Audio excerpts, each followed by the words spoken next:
Hello guys. आज मैं आपको बताने जा रहा हूँ इलेक्ट्रोकेमिस्ट्री के प्रीवियस क्वेश्चन जो कि जेईई मेंस 2026 में आ रखे हैं। ठीक है, देखते हैं वन बाय वन। अब जैसे ये क्वेश्चन है हमारा 21 जैन 26 में आ रखा है। तो क्वेश्चन क्या है कि for the close circuit Daniell cell which of the following graph, मतलब दैट मींस इसमें पूछा है जैसे हमारे पास दो तरीके का सेल होता है, एक गैल्वेनिक सेल, एक डैनियल सेल। सो इसमें से डैनियल सेल के बारे में पूछ रखे कि इसमें से बोला है कि जो इसमें से कौन सा ग्राफ होगा, that means E not cell जो है स्टैंडर्ड इलेक्ट्रोकेमिकल सेल पोटेंशियल, वो टाइम पे डिपेंडेंस होता है। तो हमने ऐसा कोई इक्वेशन नहीं पढ़ा है क्योंकि जो ई नॉट सेल वो थर्मोडायनेमिक प्रॉपर्टी है। ओके, तो दैट्स व्हाई यहाँ पे बट वो टाइम का डिपेंडेंस नहीं होता है। ठीक है ना। अगर जैसे इक्वेशन भी देखोगे, हमारे पास नेक्स्ट इक्वेशन देखोगे क्या होता है, E not cell equal to the E cell equal to the E not cell minus 0.059 upon में एन लॉग केसी होता है कि नहीं। तो यहाँ पे ऐसा कोई टाइम से डायरेक्टली रिलेशन है तो है नहीं। तो ये याद रखना कि जो ई नॉट सेल होता है वो इनडायरेक्ट रिलेशन होता है एज कंपेयर टू टाइम पे। ठीक है, तो टाइम पे डिपेंडेंस नहीं है, तो दैट्स वाई यहाँ पे ऑप्शन नंबर हमारा डी हो जाएगा। तो देखो यहाँ पे टाइम से टाइम का इंक्रीज या डिक्रीज कर रहा है तो ई नॉट सेल के वैल्यू पे कोई इफेक्ट नहीं पड़ रहा है। ओके, तो ध्यान में रखना। अब आता है ये सेकंड वाला क्वेश्चन, बहुत अच्छा है। और ये आ रखा है, बेसिकली मैंने लिखने को भूल गया ये आ रखा है 8 अप्रैल 26। ओके, जेई मेंस में 8 अप्रैल 26 में आ रखा है। तो ये क्वेश्चन क्या है, ये दे रखा है वैल्यू मेरे पास ई नॉट ऑफ, इसका सॉल्यूशन कैसे होगा, E not of Fe2 plus Fe।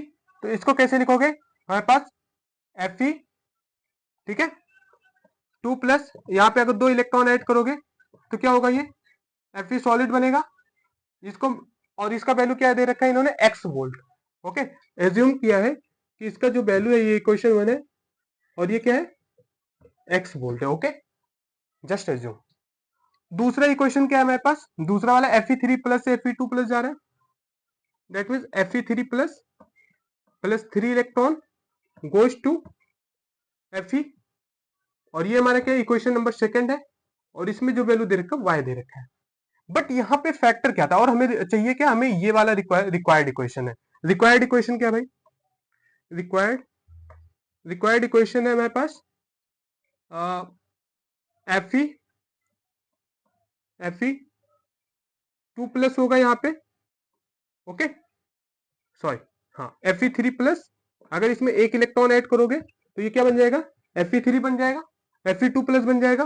ठीक है, ये हमारा रिक्वायर्ड इक्वेशन है जो कि हमें फाइंड आउट करना है। तो इसमें बोला है कि इसका जो ई नॉट सेल का वैल्यू होगा वो क्या होगा, that is the demand of question. Okay, अब देखते हैं वन बाय वन। अब पता है हमें कि ई नॉट सेल का जो वैल्यू होता है वो डायरेक्टली हम एडिशन और सब्ट्रैक्शन तो कर नहीं सकते हैं। ओके, तो उसके लिए हमें क्या करना होगा, बट अगर हम लोग गिब्स एनर्जी के टर्म में करें तो वो हम लोग कर सकते हैं, एडिशन और सब्ट्रैक्शन। सो दैट हम लोग इसको क्या करेंगे, गिब्स एनर्जी के टर्म में कन्वर्ट करेंगे। तो अगर देखोगे ये पहला इक्वेशन है, अगर मैं इसको फर्स्ट वाले में लिखूं तो डेल्टा जी नॉट, इसको मैं 1 दे रहा हूं, ठीक है, डेल्टा जी नॉट ऑफ 1 के लिए। तो यहाँ पे एन का वैल्यू क्या है, एन का वैल्यू 2 है, एन का वैल्यू 2 है, यहाँ पे 3 है। तो डेल्टा जी नॉट क्या होता है, डेल्टा जी का फॉर्मूला क्या होता है, एन एफ पी सेल ना, N N F E not cell होता है, ये होता है। हमें ई नॉट सेल का वैल्यू गिवन है, देखो E not of F E कितना गिवन है, एक्स है, एन का वैल्यू कितना है 2 है, एफ तो फेरेड होता है, 96500 वैल्यू होता है। तो अगर देखोगे इसके लिए जो हमारा वैल्यू आएगा वो आएगा -1 into F. E not cell कितना है, सॉरी यहाँ पे एन का वैल्यू 2 है ना, हाँ, 2 एफ ई नॉट का वैल्यू एक्स है। ठीक है, तो ये हमारा डेल्टा जी नॉट ऑफ 1 आ गया। अगर हम लोग सिमिलरली सेकंड के लिए देखें, delta G naught of second, इसमें क्या है, ये सेकंड इक्वेशन के लिए, ये हमारा थर्ड इक्वेशन, इसको एज्यूम कर लेते हैं। तो इसमें क्या होगा, इसमें भी -n F E not cell, तो एन का वैल्यू 3 है, एफ क्या है, नॉर्मल है, एफ ई नॉट सेल यहाँ पे कितना गिवन है, वाई। तो ये हमारा हो गया डेल्टा जी नॉट 3। बट हमें चाहिए क्या, हमें ई नॉट सेल चाहिए, दैट मीन्स हमें E not cell of this equation चाहिए। तो हमें डेल्टा जी नॉट, अगर हमें डेल्टा जी नॉट ऑफ 3 लिखना हो तो क्या लिखोगे, delta G naught of 3 equal to -n F E not cell of 3 वाला। ओके, ये लिखेगा। अब देखो, अब इस इक्वेशन में तुम क्या एडिशन सब्ट्रैक्शन कैसे करो सो डेट हमें रिक्वायर्ड इक्वेशन मिल जाए। हमारा रिक्वायर्ड इक्वेशन क्या है? रिक्वायर्ड इक्वेशन है दिस वन, ये हमारा रिक्वायर्ड इक्वेशन है। ठीक है, हमें ये चीज चाहिए। अब कैसे एडिशन सब्ट्रैक्शन, अब देखो ई नॉट सेल तो नहीं कर सकते electrochemical cell, addition direct addition subtraction नहीं होता है, ध्यान में रखना। ये मल्टीप्लाई डिवाइड हो सकता है बट एडिशन सब्ट्रैक्शन नहीं हो सकता, बट जो स्टैंडर्ड गिब्स एनर्जी है उसको हम लोग कर सकते हैं। ओके, तो अब यहाँ पे आएगा क्वेश्चन। अब देखो, तो हम लोग अगर सेकंड से फर्स्ट वाले को सब्ट्रैक्ट कर ले, क्यों? क्योंकि हमें क्या चाहिए? Fe3 plus 1 electron that goes to Fe2 plus. अगर हम लोग Fe3 और 3 इलेक्ट्रॉन, 3 में से ये वाला मतलब 2 से 1 को कैंसल आउट कर दे सो डेट हमें रिक्वायर्ड इक्वेशन आ जाएगा। Fe3 प्लस है, प्लस 3 इलेक्ट्रॉन है, 3 में से 1, ये 1 इलेक्ट्रॉन हो जाएगा, तो ये हमारा इक्वेशन आ जाएगा। तो देखते हैं वन बाय वन। अब क्या आएगा मेरे पास? Delta G naught of 3 equal to the delta G naught of 1, sorry second minus 1 कर दो ना, second minus delta G naught of 1। अब इसमें क्या आएगा देखो, तो हमारा डेल्टा जी नॉट ऑफ 1 कितना आया? 1 के लिए हमने ये निकाला है, और 2 के लिए हमारा माइनस, तो हमारा 2 वाले से माइनस करना है, तो माइनस 3 Fy माइनस, माइनस करना है। देखो माइनस का साइन बहुत इंपॉर्टेंट है, अभी यहाँ पे इसको ब्रैकेट में लिखना है, अदरवाइज क्या करोगे कि माइनस लिख दोगे तो एक मिस्टेक हो जाएगा क्वेश्चन। 2Fx, ये हो गया डन। और अब क्या होगा? यहाँ पे डेल्टा जी थ्री को हम लोग क्या लिख सकते थे? Minus N F E not cell, इसको हम लोग क्या लिख सकते हैं? Minus N F E not cell लिख सकते हैं या नहीं? हमें ये चीज चाहिए। अब देखते हैं वन बाय वन। अच्छा, यहाँ पे एन का वैल्यू क्या है? यहाँ पे एन का वैल्यू 1 है, क्योंकि 1 इलेक्ट्रॉन का ट्रांसफर हो रहा है ना, ये रिडक्शन हो रहा है ना, Fe3 प्लस से फेरिक से फेरस बन रहा है। ठीक है, अब यहाँ पे क्या होगा मेरे पास? पॉइंट आएगा, ये हो गया। अब इसको हम लोग थोड़ा करते हैं सब्ट्रैक्शन, तो यहाँ पे minus N F E not cell, यहाँ पे एन का वैल्यू 1 आ गया। ओके, यहाँ पे क्या आएगा? ये माइनस माइनस प्लस हो जाएगा, और यहाँ पे एफ कॉमन है, तो हम लोग एफ कॉमन ले लेते हैं। तो पहले इसको लिखते हैं -3 Fy, ये माइनस माइनस प्लस हो गया 2Fx। ओके, अब इसको और सॉल्व करोगे तो क्या हो जाएगा? इसको कॉमन ले लो, एफ को कॉमन ले लो, माइनस एफ को कॉमन ले लो, माइनस एफ को हमने कॉमन ले लिया, तो यहाँ पे क्या बचेगा? ये प्लस, ये माइनस वाला है तो प्लस में हो जाएगा 3y, और ये प्लस वाला है तो ये क्या हो जाएगा? माइनस में हो जाएगा 2x, ये बच गया। यहाँ पे क्या हमने कॉमन लिया? माइनस एफ कॉमन ले लिया। इधर देखो, इधर क्या है? ओके, तो मेरे पास ये बचा, तो रिक्वायर्ड यहाँ पे एन का वैल्यू क्या है? 1 है, तो -1 × F ई नॉट सेल, ये किसका वाले का? 3 वाले का है ना, E not cell equal to the क्या आएगा यहाँ पे? -F3y -2x।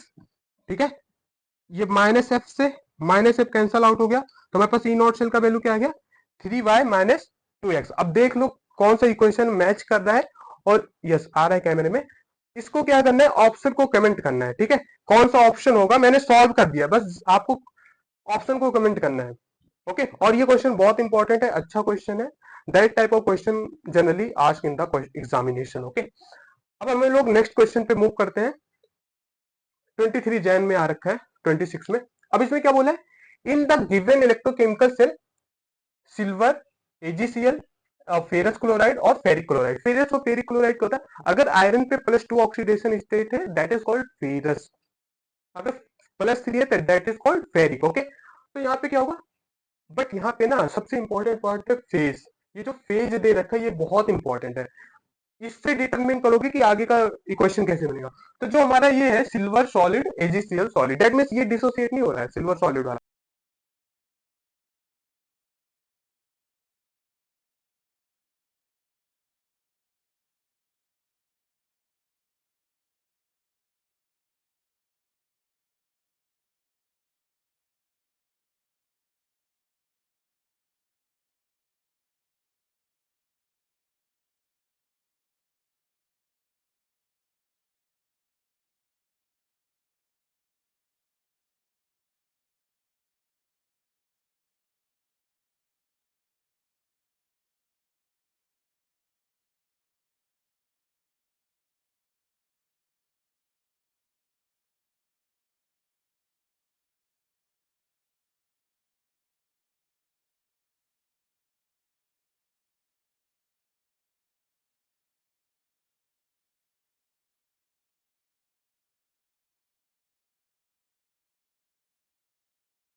हाँ, तो ये क्वेश्चन है मेरे पास, ये आ रखा है 24 जैन 26 में आ रखा है।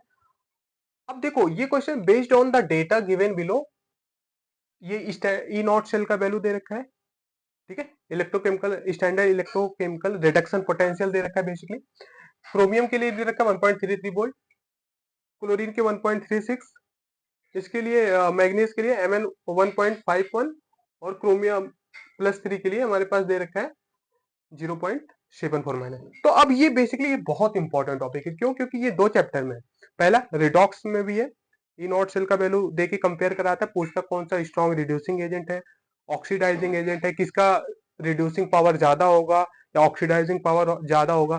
तो ये बहुत ज्यादा इंपॉर्टेंट टॉपिक है, इससे हर साल 1 या 2 क्वेश्चन पूछा जाता है, हर साल, चाहे नीट हो या मेंस हो, ठीक है। अब यहाँ पे एक बोला क्या, the strongest reducing agent is, तो कैसे, अगर मान लो दो फैक्टर पे डिपेंड करता है हमारा, रिड्यूसिंग एजेंट हो या ऑक्सीडाइजिंग एजेंट हो, ठीक है। तो कौन कौन सा फैक्टर है वो हम लोग डिस्कस करते हैं। अब जैसे अगर देखोगे तो इसका हम लोग सॉल्यूशन देखते हैं। तो पहले तो फैक्टर देखो कि किस पे डिपेंड होता है। अगर हमारे पास ई नॉट जो रिडक्शन पोटेंशियल वैल्यू होता है, रिडक्शन पोटेंशियल वैल्यू जितना नेगेटिव होगा, क्या, जितना नेगेटिव होगा, ठीक है, अगर मोर नेगेटिव होगा, that means more negative, more negative, so वो उतना अच्छा स्ट्रॉन्ग रिड्यूसिंग एजेंट होगा, so good reducing agent, okay, so good reducing agent. इसके बाद क्या हो,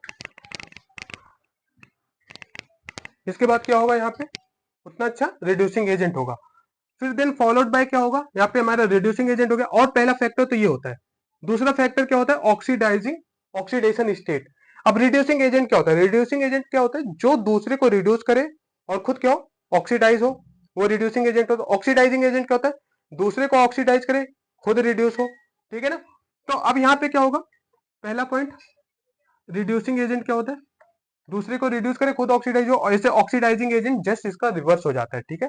तो ये ध्यान में रखना, नेगेटिव वैल्यू। और दूसरा ऑक्सीडेशन, क्योंकि दूसरे को क्या करता है, रिड्यूस करता है, खुद ऑक्सीडाइज होता है, तो दैट मीन ऑक्सीडेशन स्टेट अगर कम होगा तभी तो दूसरे को रिड्यूस करेगा ना, और खुद ऑक्सीडाइज होगा। तो ये हमारा जो फर्स्ट फैक्टर तो ये हो गया। सेकंड फैक्टर क्या है, ऑक्सीडेशन स्टेट, ये पहला तो कंडीशन है, ठीक है। ऑक्सीडेशन स्टेट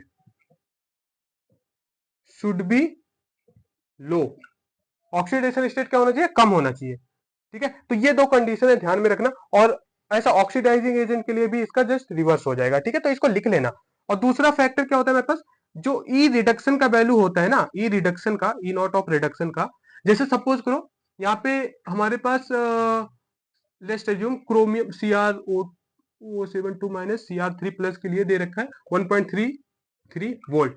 अगर हमें इसका ऑक्सीडाइजिंग पोटेंशियल निकालना है, ये रिडक्शन पोटेंशियल दे रखा, ऑक्सीडाइजिंग पोटेंशियल क्या होगा, ई ऑक्सीडाइजिंग पोटेंशियल हो जाएगा सेम का, हमारे पास बस साइन चेंज हो जाता है, बस -1.33 वोल्ट, बस साइन का डिफरेंस होता है। रिडक्शन पोटेंशियल दे रखा है या ऑक्सीडाइजिंग पोटेंशियल दे रखा है, तो हमें कॉन्सेप्ट ध्यान में रखना है, ये कॉन्सेप्ट था।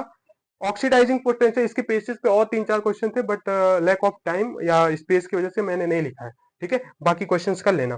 तो ये क्या होगा हमारे पास, ये वैल्यू बस साइन का चेंज होता है, ओके। तो अब क्वेश्चन पे आते हैं। तो यहाँ पे जितना ज्यादा नेगेटिव होगा वो उतना अच्छा रिड्यूसिंग एजेंट होगा, तो सबसे ज्यादा ये क्रोमियम, यहाँ पे Cr3+ और जो क्रोमियम में जा रहा है वो सबसे अच्छा रिड्यूसिंग एजेंट होगा, ठीक है ना। तो डेट मीन्स ई नॉट वाला, डेट मीन्स ये हमारे पास कौन सा वैल्यू हो गया, यस, ऑप्शन नंबर सी, ठीक है। क्यों, क्योंकि इसका ज्यादा नेगेटिव वैल्यू है, जिसका जितना नेगेटिव वैल्यू वो उतना अच्छा ऑक्सी स्ट्रॉन्ग रिड्यूसिंग एजेंट होगा, ठीक है। तो इसका ऑप्शन ये हो जाएगा। ये नोट था, ये ध्यान में रखना, क्योंकि इसके बेसिस पे बहुत सारे क्वेश्चन है और दो चैप्टर में, इसलिए इसका क्वेश्चन फिक्स आता है। अब ये अप्रैल 26 में आ रखा है, ये भी बहुत अच्छा क्वेश्चन है, ठीक है। The pH and conductance of a weak acid was found to be 5। तो डेट मीन जो इसका मैं समझा दे रहा हूँ, इसका आंसर आपको कमेंट करना है, ठीक है। तो इसमें क्या है, इसका पीएच जो है वो कितना दे रखा है, 5। पीएच क्या होता है, पीएच होता है negative logarithmic of concentration of H+ है, that means pH equal to the minus log concentration of H+ ion, ये होता है। अगर पीएच 5 दे दिया that means minus log concentration of H plus ion. तो यहां से आप एंटी लॉग वगैरह लेके concentration of H plus ion भी निकाल सकते हो। ओके, दूसरा क्या दे रखा है, कंडक्टेंस। कंडक्टेंस क्या होता है बेसिकली, कंडक्टेंस और मोलर कंडक्टेंस वगैरह बता रखा है। तो कंडक्टेंस दे रखा है, दैट मीन्स ये मेरे पास क्या होता है, देखो कंडक्टेंस क्या होता है, inverse of resistance is known as conductance. ठीक है, ऐसे कंडक्टिविटी और मोलर कंडक्टिविटी वगैरह, तो यहाँ पे कंडक्टेंस दे रखा है हमें, कंडक्टेंस हमारे पास। और उसके बाद क्या है, रिस्पेक्टिवली कंडक्टेंस जी कितना है, 4 × 10⁻⁵।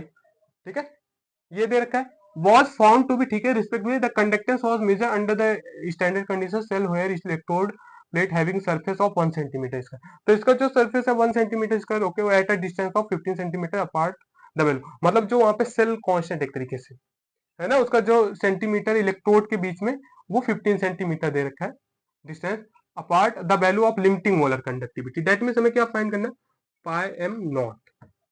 ठीक है, तो अब इसमें क्या देखा है, अच्छा इसमें बोल रखा है जो डिग्री ऑफ डिसोसिएशन है, बेसिकली क्या होता है, मेरा फॉर्मूला अगर देखोगे, के का फॉर्मूला क्या होता है, K equal to C alpha square upon में 1 माइनस अल्फा होता है ना। अब ये कैसे आता है, तो ये मैंने बता रखा है, या फिर नेक्स्ट में अगर बोलोगे तो बता दूंगा। K equal to C alpha square upon में 1 माइनस अल्फा होता है।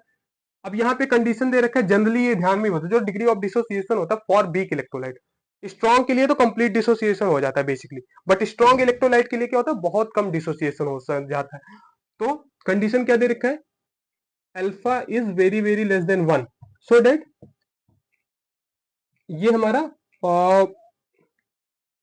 ओके, ये हमारा किसकी इक्वल हो जाएगा, 1 की इक्वल हो जाएगा।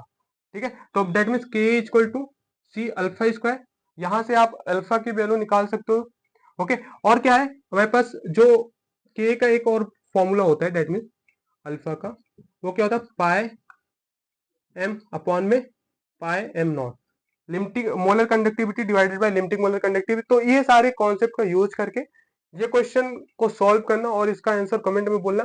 अगर ये क्वेश्चन नहीं आएगा तो नेक्स्ट वीडियो में अगर आप लोग बोलोगे तो मैं इसको सॉल्व करवा दूंगा। ओके, ऑल द बेस्ट, अच्छे से पढ़ो, और ऐसे इस टाइप के क्वेश्चन हमने करा रखे हैं। ठीक है, ऑल द बेस्ट।